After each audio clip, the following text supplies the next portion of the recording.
Hello and welcome to the shed. In today's video we're going to be talking about the plough plane. Hope you enjoy.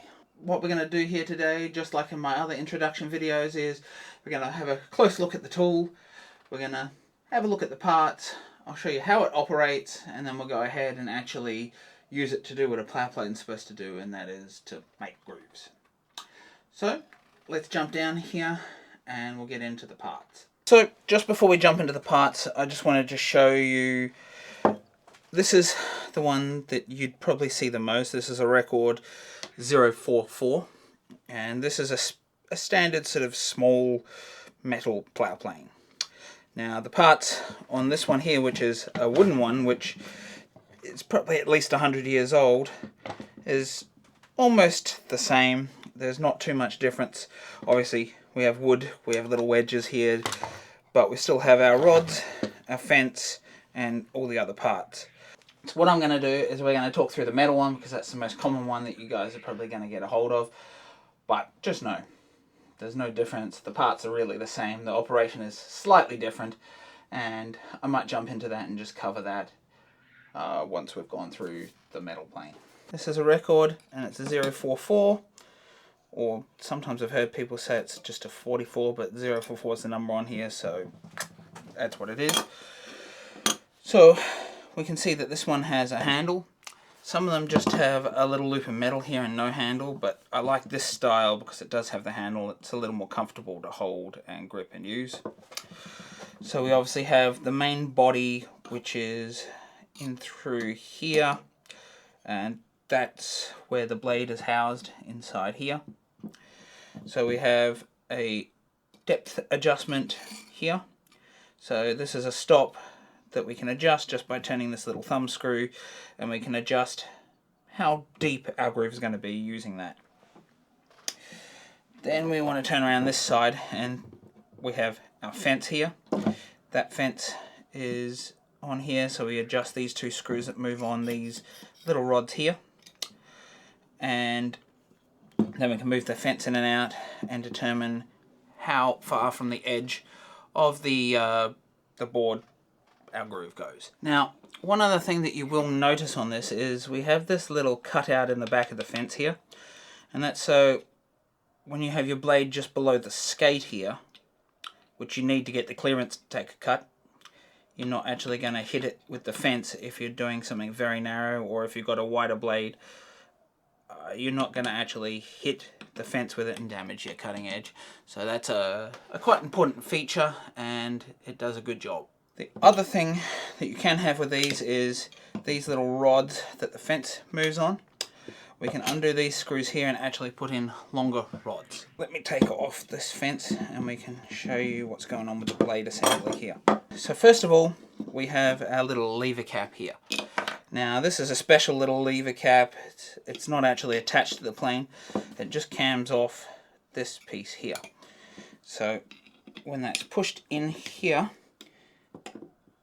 seat it right in, and we do the screw up against here, what that's doing is putting pressure here. It's camming off this point here, just like the screw on the lever cap for the hand plane.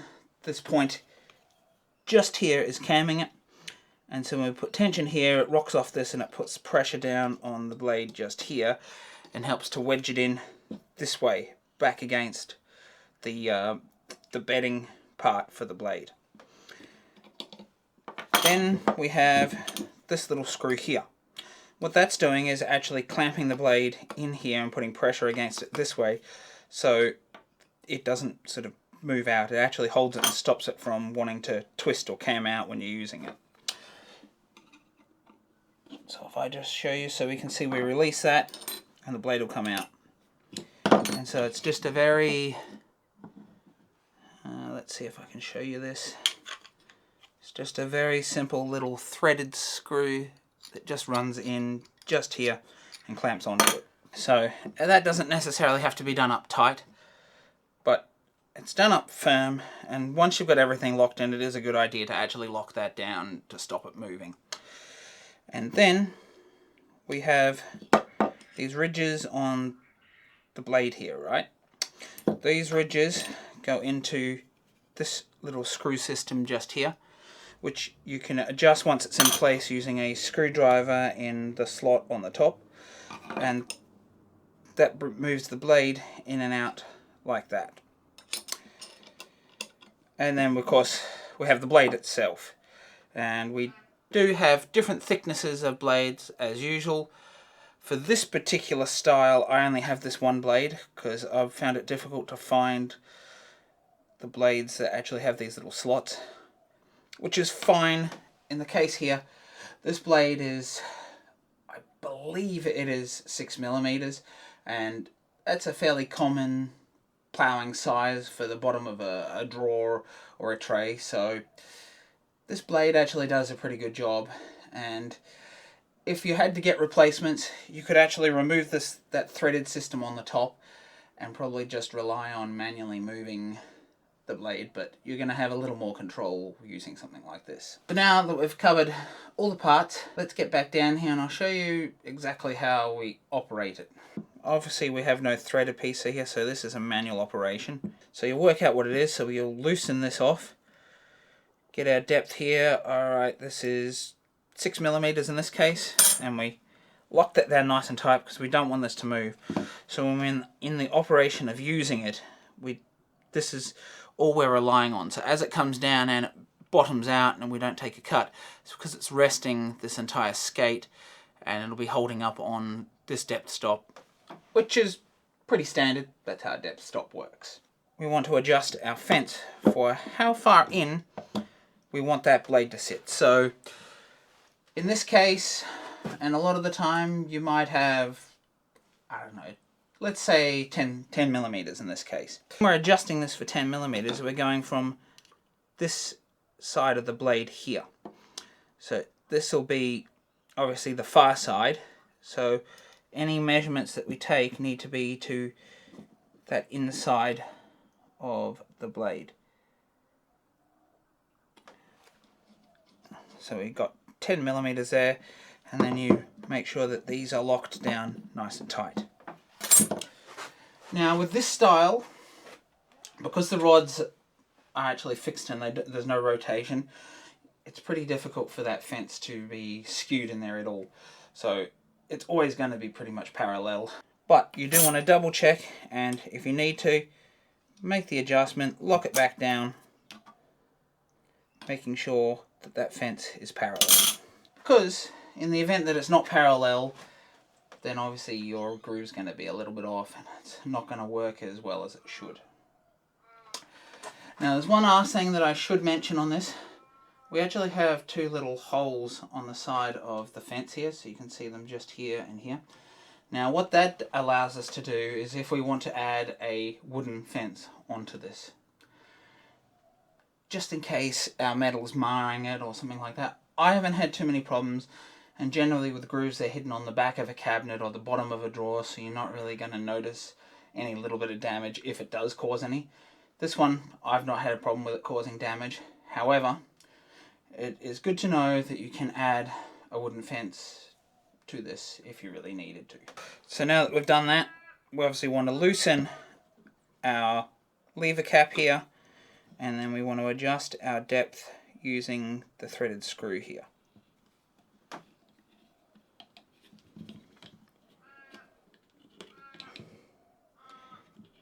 Just make sure that you don't loosen this screw here off too much, otherwise this little round bit will disengage from the blade and then you can't move it. We really just want the blade to take not a heavy cut, but not a very, very fine cut either. It does depend on the material, and if your blade is struggling with it, obviously you can narrow it off. But what I like to do if you're working in something like pine is adjust it so the blade is maybe 1mm, maybe just a touch more than that, over the height, and you want to sight down the skate body just here and look for how high the blade is sitting. Essentially you're only really looking on this top part, and you can see how far the blade comes above that. So that's really everything we need to know there. And then obviously once you've got it set to the depth you want that blade to be, lock everything down and there's nothing stopping you, and it's doesn't really affect you if you have to adjust that depth because your cutting's going a little bit off. So now I thought I'd just quickly show you how the wooden one is the same as the metal one. So we have a screw here that locks our depth adjustment. This threaded piece adjusts it, and you can see the depth adjustment foot is just here. It's a much larger foot because the plane's quite big. Then we have this little wedge system which holds the wooden splines for moving the fence. What's different in this one is that we actually just move the rods to adjust the fence because it's pinned on here. And the fence can rotate independently, so you've got to be a little careful and double check that it is square. Then we move up to the blade here, and it's just a standard blade wedge system that you get on most wooden planes. Tap the blade to adjust the depth down, tap the forefront or the back to bring the blade back up, and we have the wedge that you're always going to tap to lock that blade in place. Let's jump back down here where I've got a piece of pine set up, and I'm going to show you how we go about using the plough plane. I think the operation is a little different to what one might expect. I have my piece of pine attached down here. Now, if you've got a bench like I've got here, you want to make sure that your wood is attached so it's actually right flush on the edge, especially if it's thinner material, just so it doesn't get in the way. In this case, it won't because this is quite a thick piece, but if you do have thinner material, you might have to reference your fence up against the edge of your bench, so just be aware of that.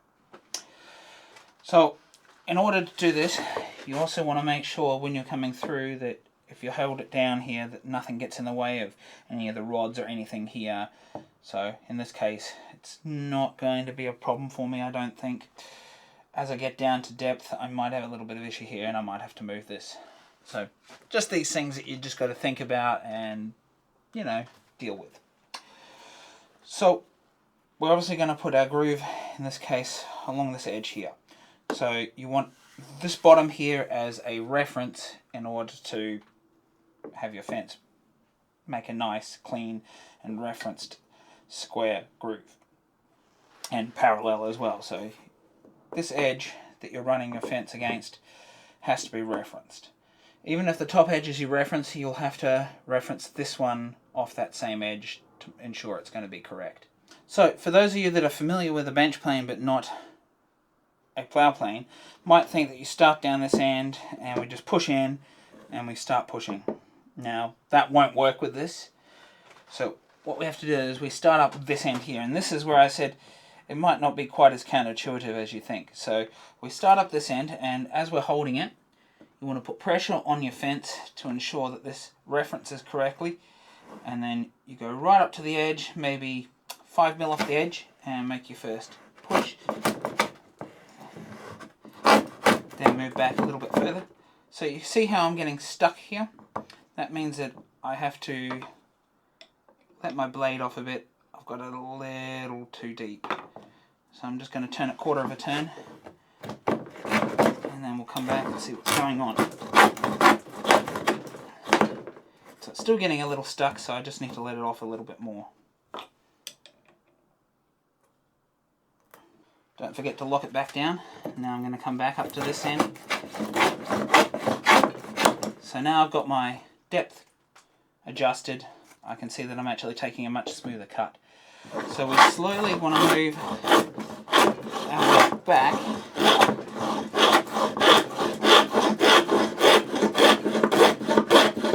We're taking small cuts until we've engaged our entire groove. So we can see here now that we've got our blade down here, we've engaged the ridging. Now we know that this is going to track fairly well. And then, so once it's established, I like to continue going through the front and then working back. Just makes it a little bit easier the entire time, and makes it a little bit easier, requiring less strength for you to push it through as well. And as you can see here, I've just hit this, so I need to loosen off my hold fast. I'm just going to move it here. So it's important that as you hold it down, you watch what's going on.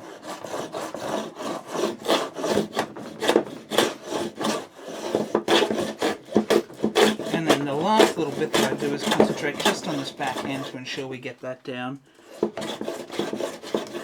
once we're down like that, you can hear or maybe you might not be able to hear, but it's not making a cut now. Now that that's done, we're down to depth.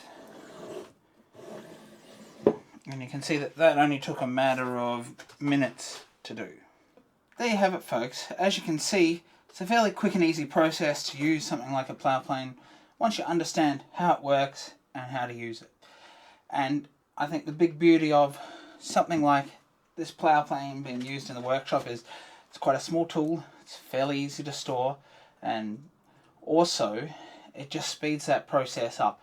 If you've seen my video, which I'll leave down below, to where we did a groove using just a saw and a chisel, that is quite an involved process. It takes quite a long time, and a tool like this just takes all the guesswork out of it and speeds the process up like crazy. So if you're doing an entire project, this could save you probably hours. And that's why I included the plough plane in this intermediate series, because really noticeable how much time you save and how much easier it becomes. And I think in the end of the day, if it's easier to do something, you're more likely to do it. So that's why the plough plane is included. If you like this video, please consider liking and subscribing down below. Really does help the channel out more than you know. And if you'd like to support me a little bit further, please consider giving a super thanks to this video or checking me out on Patreon, and that link's in the description below. And if you'd like to see some more introduction tool videos, such as one you've seen here today, please check out the video up here where I introduce the router plane and also the intermediate woodworking series that this video is part of. Bye for now.